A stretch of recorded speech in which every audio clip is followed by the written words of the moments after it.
Bienvenue à la 12e saison d'On y va! Ah! 12 ans! Ah! T'étais pas encore né! Non, j'étais née. OK, t'étais peut-être un peu né. Non, j'étais née au complet. Cette semaine, l'architecture. Oh! Ah! Architecture! Architecture. Non, mais sérieusement, cette semaine, j'ai décidé de construire la maison de mes rêves. OK. J'étais peut-être née après toi, mais je vais avoir ma maison de rêve avant toi. J'ai bien hâte de voir ça. Go!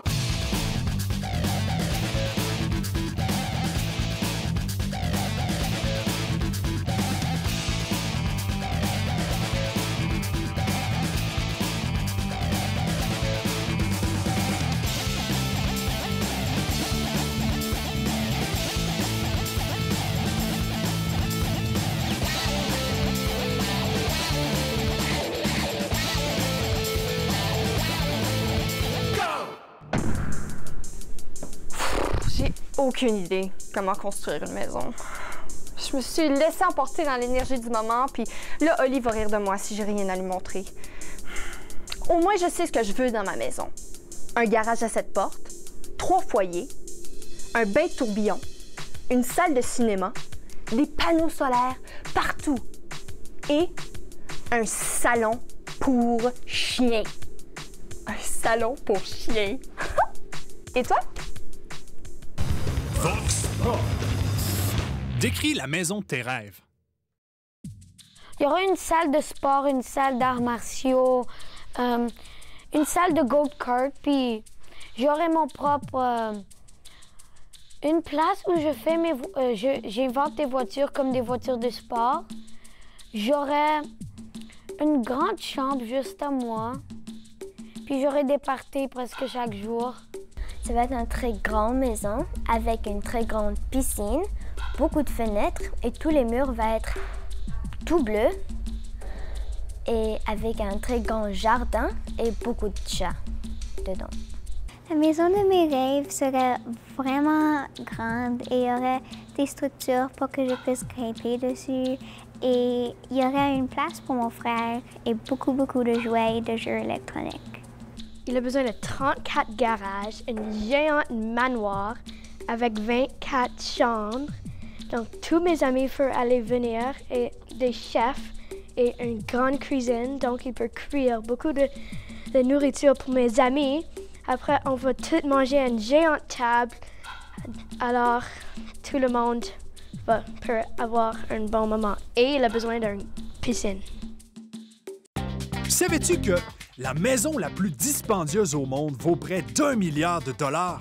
Elle a 27 étages, plus 6 étages de stationnement souterrain, 600 employés et 3 plateformes d'hélicoptères.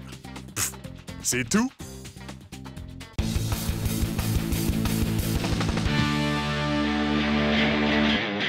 Grosse machine, grosse nature.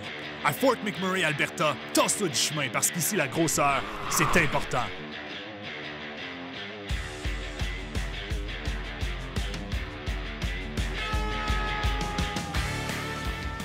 Quand on perd de la machinerie vraiment lourde, tu te reposes vraiment fort. Dans la capitale des gros moteurs étranges, il y a du bois pour satisfaire tous les chasseurs et des machines pour satisfaire tous ceux qui aiment creuser des trous. Des gros trous. La seule chose qui rivalise le flot de la rivière Athabasca, c'est le flot des camions sur l'autoroute 63. Fort McMurray, une bonne place pour se faire des bras au volant d'une machine ou dans le bois.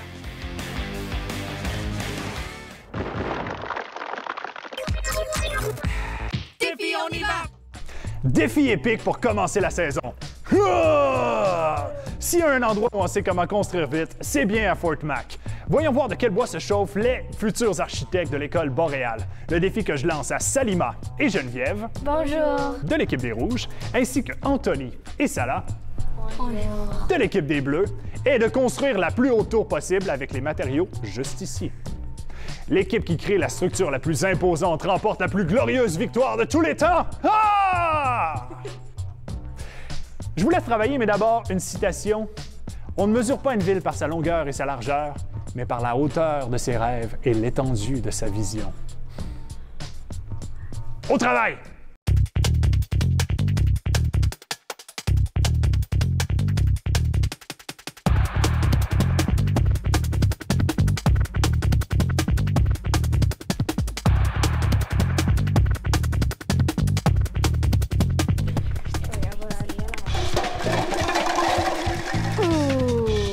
Continuer à mettre de l'autocollant et après un bout de temps, tu vas devoir faire le reste.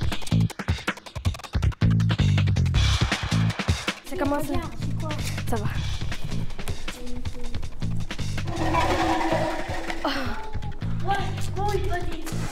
On se revoit plus tard avec les résultats.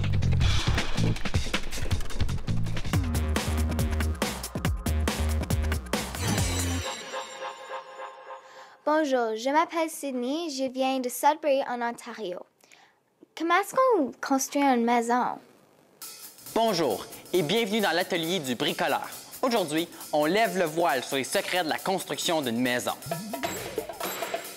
Un travail colossal qui nécessite toutes sortes d'outils et des tonnes de matériaux.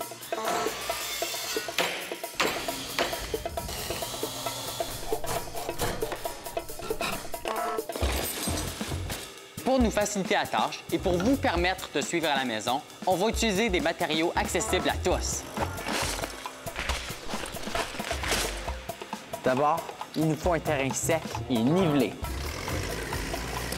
Suivi de ma partie préférée, l'excavation.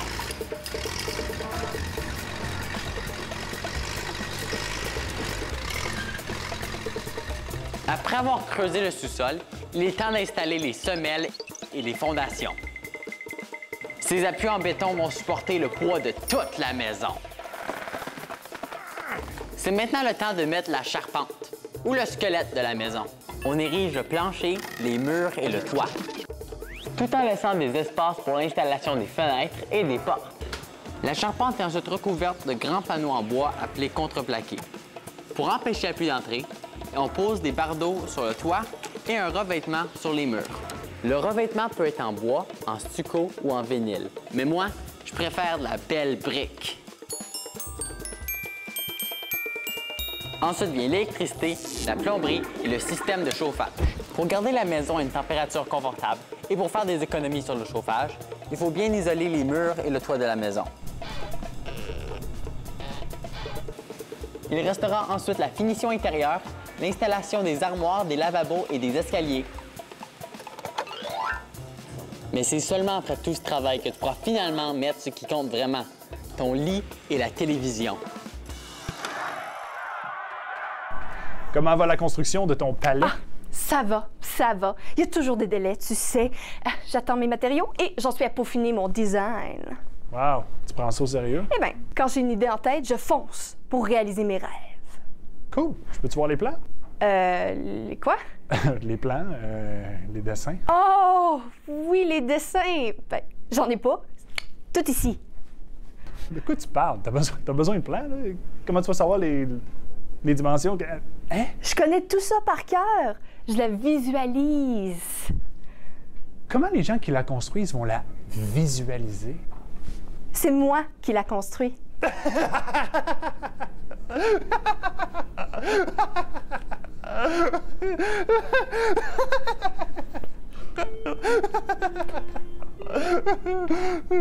Quoi?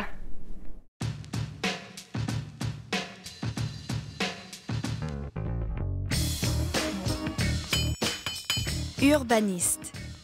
Spécialiste responsable de conceptualiser et de dessiner l'aménagement d'un quartier ou d'une ville entière. Exemple, j'aurais bien aimé être l'urbaniste responsable de la conception du Times Square à New York. Défi, on y va! Le temps est écoulé. Mesurons maintenant la hauteur de leur structure.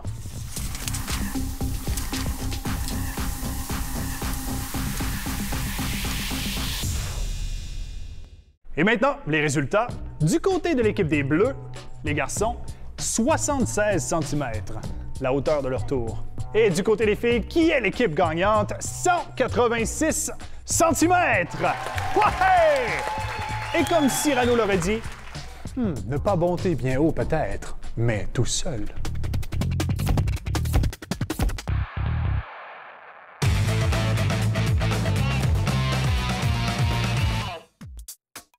Salut! Aujourd'hui, je prépare une bagatelle. C'est un dessert anglais et comme tu vois, je l'ai préparé en couche d'ingrédients. Il te faut un gâteau coupé en morceaux, une boîte de fruits en conserve, du pudding à la vanille, de la crème fouettée et une barre de chocolat. Je vais utiliser un bol en verre pour bien montrer l'architecture de ce dessert. Premièrement, place tes morceaux de gâteau au fond du bol. Ensuite, verse les fruits autour et verse le pudding. Étale là.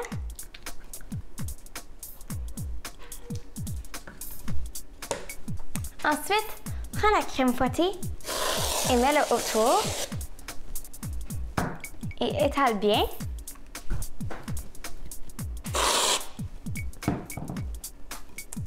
Ensuite, prends n'importe quelle sorte de barre de chocolat. Moi, j'aime ça au score. Écrase-la. Et mets-la dessus. Selon la grandeur de ton bol, tu peux répéter les couches. Maintenant, couvre-le et réfrigère-le pour 4 heures avant de le servir. Tu peux même faire des petites portions comme celui-ci. À la prochaine! Allez visiter notre site web pour trouver les recettes de Bouffe TV et voir les épisodes au complet. ici.radiocanada.ca/on y va et on est aussi sur Facebook. Savais-tu que la construction du Dôme de Milan, une cathédrale gothique en Italie, s'est échelonnée sur près de 500 ans? Quand est-ce que vous allez installer les toilettes? Dans 2 siècles. Non! Vox Pop! As-tu déjà construit quelque chose? C'était un vaisseau spatial de Lego, gros comme, large comme ça et gros comme ça. Et il pouvait y avoir 4 personnes dedans. Il y avait des gadgets, tout ça. J'étais fière de mon vaisseau. Je l'ai montré à mon père, ma mère. J'ai même photographié plusieurs fois. Ouais, j'ai déjà construit un petit fort avec mes petits frères. On avait des planches de bois et on les a utilisées. Et puis, on n'a pas utilisé des clous ou des choses comme ça. Ouais. On a juste utilisé de la colle et du bois. Ben, j'avais construit une rampe avec mon grand-père de métal et de bois. Puis on avait fait la rampe qui allait jusque dans la cave. On avait des sacs de brin de bois qui étaient trop pesants pour les laver. Si on les glissait sur la rampe, puis on les rendait jusqu'à la cave, puis on les avait installés en bas. Oui, j'ai construit un camion dans mon garage avec mon père et j'ai construit une cible pour mon arc.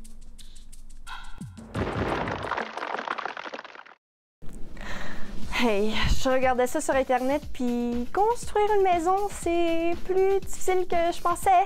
Apparemment, tu as besoin de plans que je n'ai pas. Il te faut aussi des gens qui savent quoi faire, comme un menuisier, un plombier, un électricien. Puis il te faut des outils, une tonne d'outils. Par où commencer? Maintenant, regardez ce profil sur Luc Mariani en Saskatchewan. Il a une maison dans les arbres et il y habite 9 mois sur 12. Tellement cool!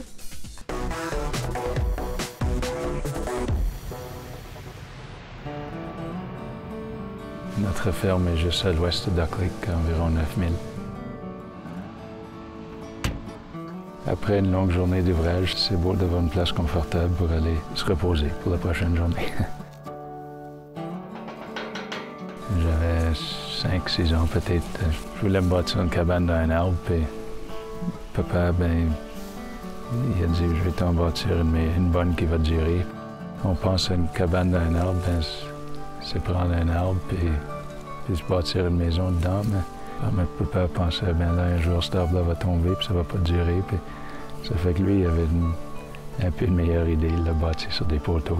Tu regardes dehors, puis tout ce qu'on voit, c'est des arbres, ça fait qu'on penserait qu'on est dans un arbre quasiment. Quand mes frères sont arrivés, on a fini par ajouter sur la cabane, on a mis une addition dessus. Ça, c'était la première partie ici, jusqu'à ici à peu près. On était juste sur 4 poteaux à ce temps-là, puis on a ajouté 2 poteaux, puis on a bâti une extension au plancher.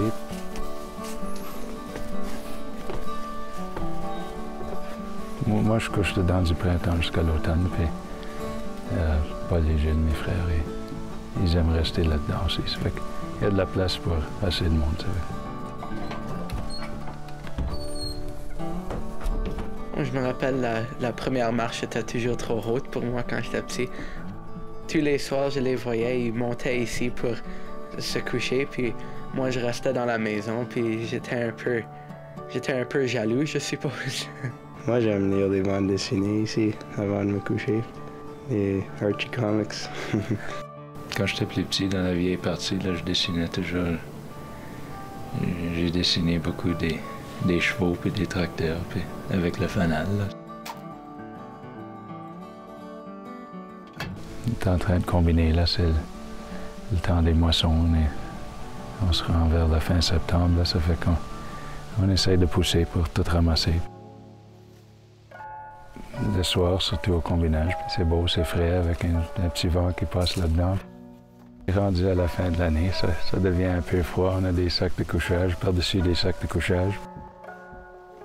Bien souvent, on entend les coyotes chanter, ou on entend des animaux dans le bois. Des fois, je rêve à propos de ma journée. Je rêve à ce que j'aime faire.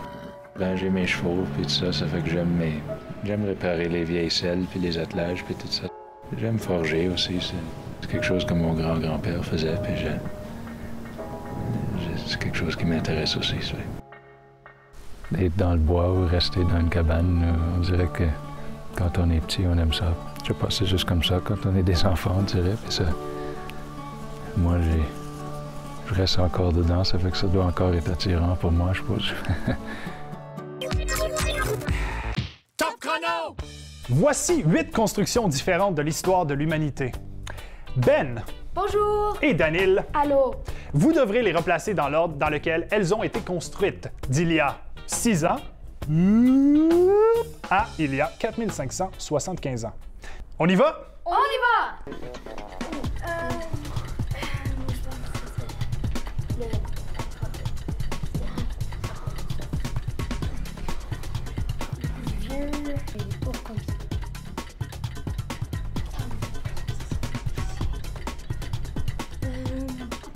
Oh oui, oui. Le pyramide, je sais pas quel est. 5, 4, 3, 2, 1, c'est terminé! Voyons voir combien de bonnes réponses vous avez. Vous avez 3 bonnes réponses. Voyons voir lesquelles. Pas la tour du CN, pas le Burj Khalifa. Bonne réponse pour le Big Ben, le château de Bodiam et la cité interdite. Mais la pyramide de Khéops, malheureusement, était la plus vieille construction et le Colisée de Rome, lui, a été construit il y a 1935 ans. La Burj Khalifa, qui veut dire la tour Khalifa à Dubaï, il y a 6 ans. La tour du CN, qui a été longtemps la plus haute tour du monde, il y a 39 ans. Et l'Empire State Building, il y a 86 ans.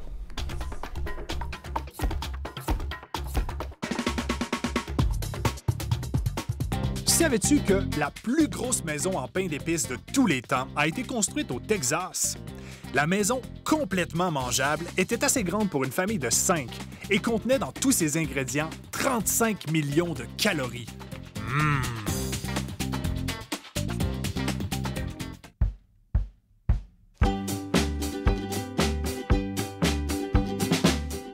je délivre les papiers journaux. J'aime voir les différentes maisons. Je suis très curieuse. Des fois, j'essaie de deviner qu'est-ce que l'intérieur de la maison regarde. La cabine de mon grand-père, sur le plafond, il y a une peinture d'animaux que j'ai toujours adoré. Mon grand-père est très bon à décorer les choses de nature, comme des peaux de castor, comme les œuvres d'or. Il change, transforme quelque chose si facile dans quelque chose si beau. Au restaurant, c'est vraiment bizarre, mais je vais toujours à la salle de bain juste pour voir la salle de bain. L'année dernière, moi et ma famille, nous avons construit une structure. Nous avons coupé le bois et c'était pas toujours facile. On était très fiers. Un jour, j'aimerais bâtir une maison ou un bâtiment émerveillant qu'un architecte a inventé. Vox Pop. Décris la structure la plus laide au monde selon toi. Selon moi, c'est la tour Eiffel parce que ça ressemble comme un squelette d'un oiseau. Moi, je dirais que c'est le Colisée de Rome parce que c'est juste brun, puis c'est plate. À mon avis, c'est la tour CN parce que ça regarde comme un vaisseau spatial à tomber du ciel et frapper un poteau. La structure la plus laide au monde sera le Fort Garry Hotel parce qu'il y a beaucoup de fenêtres brisées. Moi, je pense qu'il pourrait l'arranger et faire un hôtel plus beau. Alors, moi, j'ai vu quelques structures LED. Il y en avait à Las Vegas, il y avait un hôtel, il n'était pas très beau, il était énorme, il y avait plein de tours et tout ça. Je crois que c'était le Stratosphere, c'était une énorme tour, c'était pas très très beau.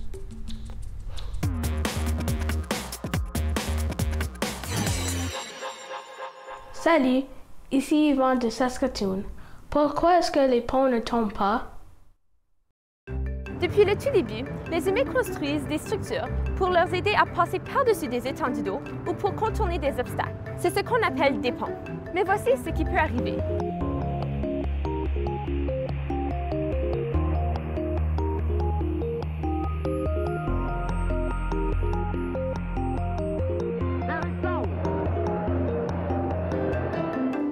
Heureusement, nous avons des architectes et des ingénieurs qui construisent de bons ponts selon le besoin. Il y a différents types de ponts selon la longueur et où ils devront être construits. Le pont arche était construit de pierre par des civilisations égyptiennes et chinoises et par les Romains pour les aqueducs. C'est une structure très stable qu'on retrouve encore aujourd'hui. La pierre centrale s'appelle la clé de voûte. Toutes les autres pierres posent contre elle. C'est le principe de compression qui tient le tout ensemble. C'est pour cela qu'on l'appelle la clé de voûte, car tout dépend d'elle. Le pont à poutre est le plus simple pour des courtes distances. Il repose à chaque bout sur des fondations. Mais lorsque la distance est trop longue, il faut construire des piliers pour allonger les sections du tablier, car la poutre ne pourrait pas supporter tout le poids. Le pont suspendu est un pont qui permet aux véhicules de passer au-dessus, tout en permettant le passage de bateaux sous le tablier. C'est bon pour des grandes distances. Le pont à haubans est devenu plus populaire que le pont suspendu. Sa structure est stable et peut être construite sur tout type de terrain. Les câbles en acier supportent le tablier. Le pont à bascule permet aux gros bateaux de passer en dessous sans avoir besoin de construire un pont très haut. Le plus célèbre est le pont de Londres. La prochaine fois que tu passes sur un pont, ne t'inquiète pas. Les ponts sont très solides et il y a beaucoup de circulation qui passe dessus. Les chances que tu te retrouves sur un pont qui s'effondrera sont très minimes. Le quiz, on y va! Ah! Andrew, Méliké et Geneviève sont les premières et les dernières victimes de l'Architest, un test sur l'architecture. Vous êtes prêts? Oui! C'est parti. Première question. Lequel de ces personnages historiques n'est pas un architecte? A. Léonard de Vinci, B. Antoni Gaudi ou C. Amadeus Mozart? Oui, Geneviève. B. Mauvaise réponse. Droit de réplique. Oui, Méliké. Le troisième. Troisième, Amadeus Mozart. Bonne réponse. 1 point pour Méliké. Où fut conçue la Statue de la Liberté? A. New York. B. France ou C. Saskatoon? Oui, Andrew. A. A. New York. Mauvaise réponse. Droit de réplique. Droit de réplique. Oui, Geneviève. B, en France, effectivement. 1 point pour Geneviève. Laquelle de ces villes canadiennes est la plus vieille? A, Toronto, B, Halifax ou C, Québec? Oui, Méliké. Toronto. Toronto, non. Mauvaise réponse. Oui, Andrew. Québec. Québec, bonne réponse. On est à 1 point pour tout le monde. 4e question. Comment s'appellent les animaux monstrueux que les constructeurs ont mis sur les vieilles églises en Europe? A, les chiens de l'enfer. B, les gargouilles. Ou C, les petits démons qui chatouillent. Oui. Les gargouilles. Les gargouilles, bonne réponse. Dernière question. Avec laquelle de ces fameuses constructions est-ce que les Romains de l'Antiquité transportaient leur eau? A, les minarets. B, les glissades d'eau. Ou C, les aqueducs? Oui, Andrew. C.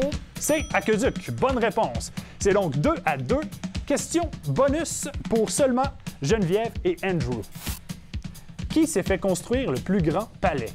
A, Céline Dion. B, Louis XIV. Ou C, Justin Bieber? Oui, Geneviève. Louis XIV. Louis XIV, bonne réponse. Avec un score de 3-2, Geneviève remporte l'architest. Tu vas être une grande architeste. Yay! Ah!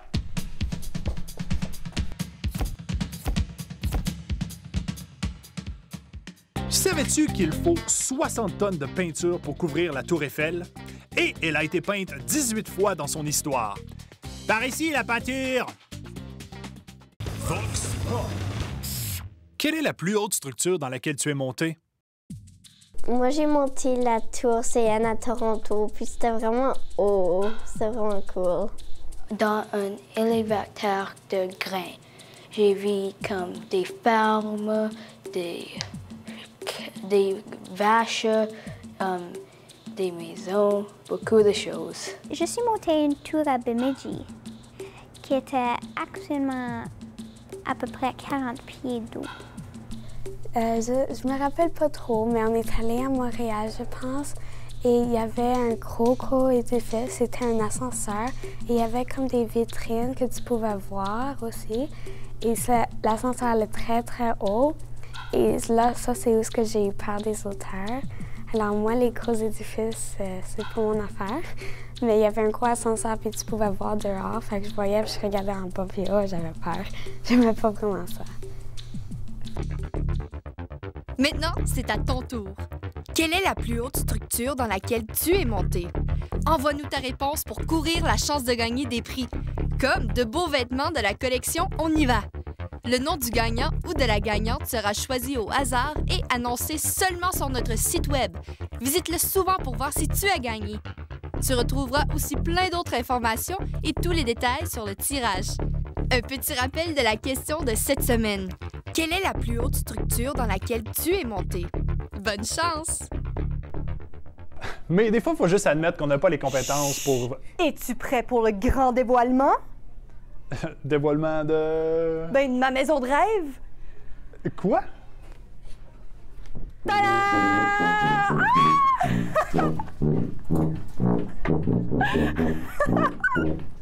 Oh, merci!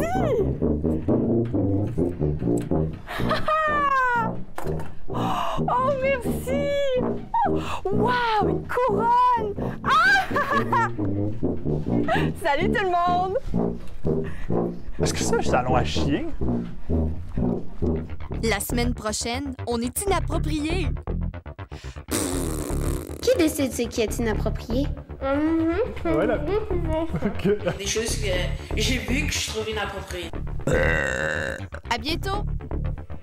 3, 2, 1, destruction!